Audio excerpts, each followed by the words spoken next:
Assalamualaikum warahmatullahi wabarakatuh, dan salam sejahtera untuk kita semua. Tidak bisa dipungkiri, kecepatan menjadi obsesi bagi hampir semua pesepeda, bagi semua genre sepeda, apalagi bagi pesepeda yang menggunakan route bike. Segala upaya dilakukan demi meningkatkan kecepatan bersepeda, meningkatkan kemampuan komponen sepeda, teknik bersepeda, dan kekuatan kayuhan pesepeda. Agar upaya meningkatkan kecepatan bisa dicapai dengan optimal, ada baiknya kita mengetahui faktor apa saja yang mempengaruhi kecepatan sepeda. Kali ini, saya akan membahas faktor yang mempengaruhi kecepatan sepeda dari sudut pandang ilmu fisika.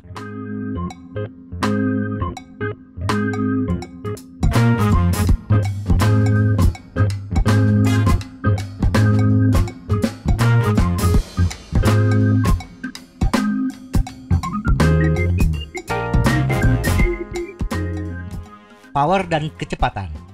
Agar sepeda melaju dengan kecepatan tertentu, pesepeda harus mengeluarkan sejumlah daya atau power untuk mengatasi gaya resistif atau gaya tolak.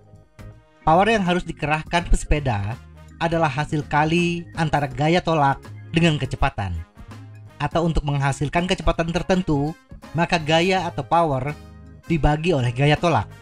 Ada 3 gaya tolak yang harus diatasi oleh pesepeda, yaitu gaya gravitasi, rolling resistance, dan aerodynamic drag atau hambatan udara.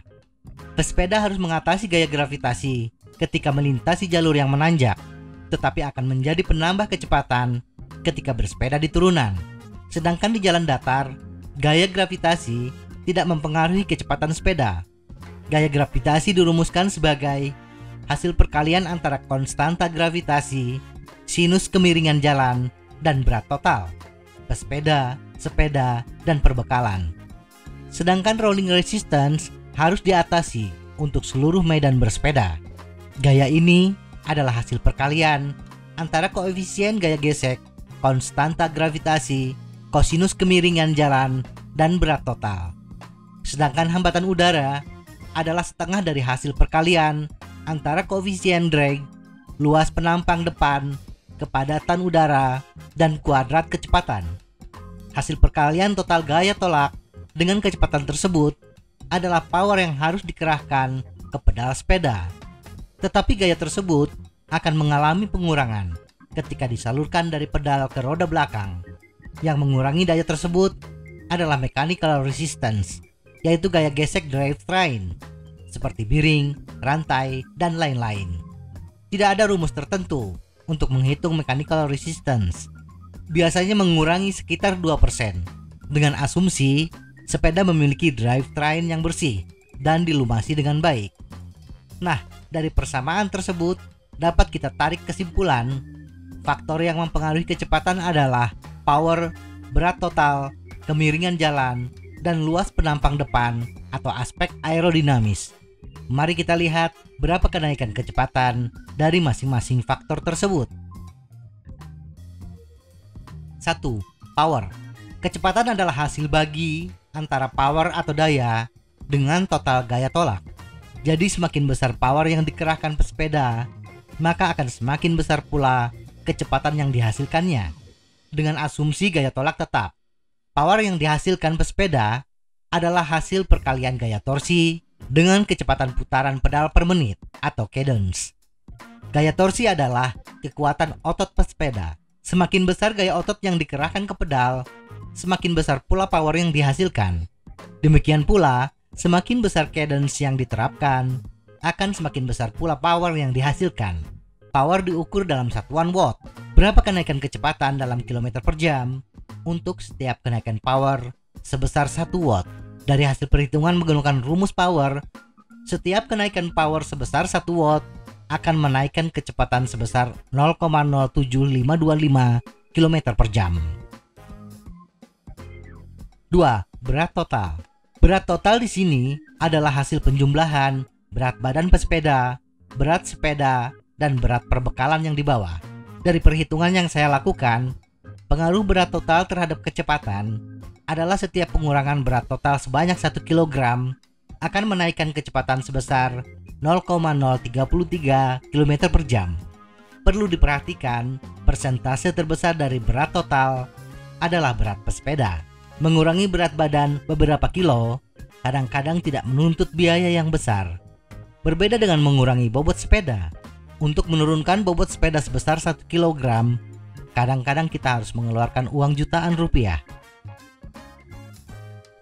3. Gradien jalan.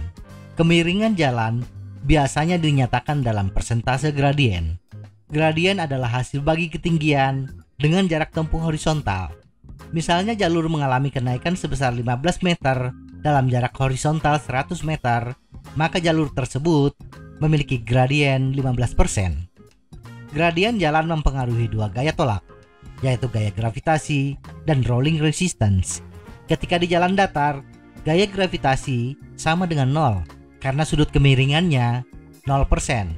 Di mana sinus 0 sama dengan 0. Tetapi gaya gravitasi dan rolling resistance akan bertambah seiring naiknya kemiringan jalan. Dari perhitungan saya, setiap kenaikan gradien jalan 1% untuk gradien di bawah 5%, rata-rata turun 3,76 km per jam. Gradien 5-10% akan turun rata-rata 1,4 km per jam. Dan gradien di atas 10%, rata-rata kecepatan turun 0,5 km per jam.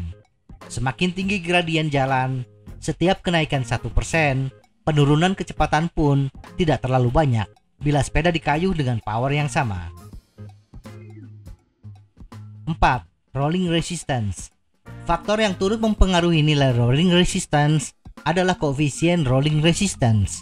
Banyak faktor yang mempengaruhi nilai koefisien ini, seperti tekanan ban, jenis permukaan jalan, dan lain-lain.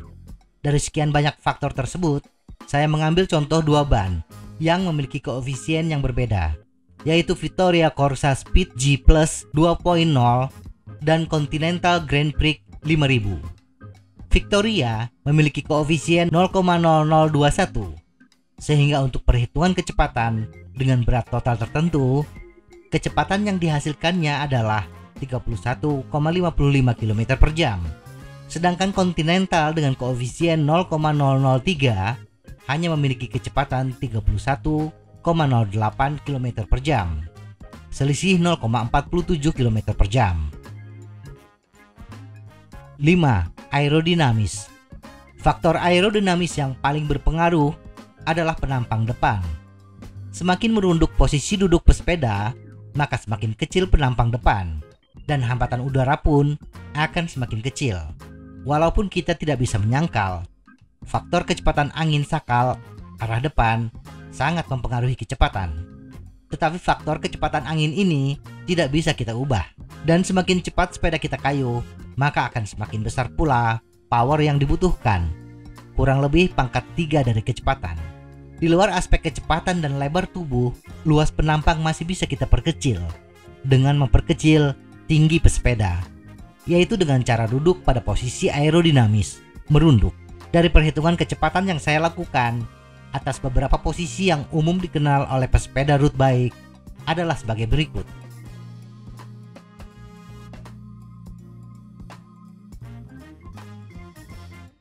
Bila diambil rata-ratanya, posisi duduk mempengaruhi kecepatan sebesar 0,32 km per jam. Kesimpulan, dari semua aspek yang mempengaruhi kecepatan sepeda, aspek yang paling ekonomis dan berpengaruh besar adalah posisi duduk pesepeda, dan aspek yang paling kecil pengaruhnya terhadap kecepatan, terutama di jalan datar, adalah bobot total. Sehingga bila kita urutkan, langkah yang harus dilakukan adalah melatih posisi duduk yang lebih aerodinamis. Kemudian upayakan ban memiliki rolling resistance yang bagus dengan menerapkan tekanan yang ideal dan memilih nilai koefisien ban yang kecil. Setelah itu, tingkatkan power dengan dua cara, meningkatkan torsi dan cadence.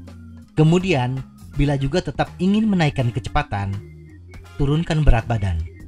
Kemudian, turunkan berat badan dan berat badan, baru menurunkan berat sepeda. Semoga informasi ini bermanfaat. Tetap sehat, salam goes.